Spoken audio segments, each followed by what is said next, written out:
Ang dating tambakan ng basura na dinadaan-daanan lang sa Tiaong, Quezon, dinarayo na ngayon dahil sa umano'y milagrosong kalendaryo na nang sunugin ay nakabuo ng imahen ni Jesucristo.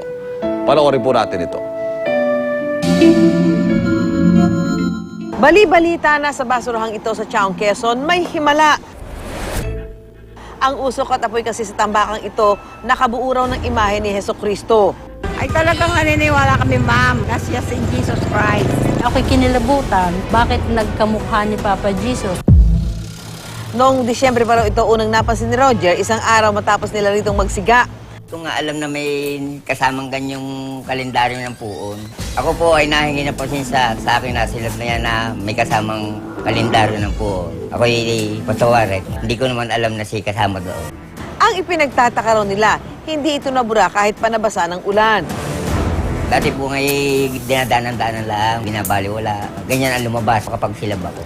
Ilang beses na nga umulan sadyang kuhan, kapit na siya sa kuhan. Sigurado po na hindi ko naman pong ginawa yan. Sadya yan ang lumabas, hindi drawing yan. Mula noon, dinagsana raw ang lugar na ito ng mga deboto, lalo na ngayon na malapit na ang mahal na araw. Nagtitipon-tipon pa rito ang mga residente para magdasal. Ilang hakbang lang sa bahay ng 73 anyos na si Lola Dading ang dating tambakan. Kaya dito na raw siya nagtitirik ng kandila at nagdarasal. Madali siyang puntahan dahil siya'y malapit. Tapos, pag nakapunta doon, maginhawa ang pakiramdam ko.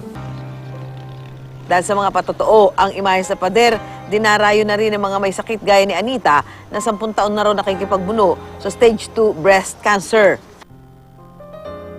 Masakit lang po sa akin. Kung halimbawa ko'y babawian ang buhay, hindi yung sila may iwan ko mga anak. Pero ang aking asa isip, kung maaari, pagkalooban pa ng mahaba-habang buhay. Ang pinakapopular na sigurong bakas daw ng mukha ni Jesucristo makikita sa controversial na Shroud of Turin o piraso ng tela na pinaniniwala ang ginamit daw na pambalot ng labi ni Jesucristo matapos siyang ipako sa krus. Kasalukuyan ito nakalagak sa Chapel of the Holy Shroud sa Turin, Italy. Pagbabasehan natin ay yung simbahan ang magsasabi kung yun ay himala o hindi.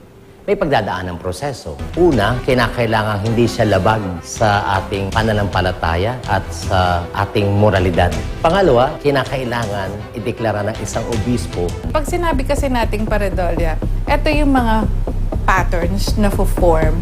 Pag sinabing, bawa sa clouds, merong formation, tapos nagkakaroon tayo ng pagkakataon na sabihin natin na, ay, mukhang figure ng animal or human figure.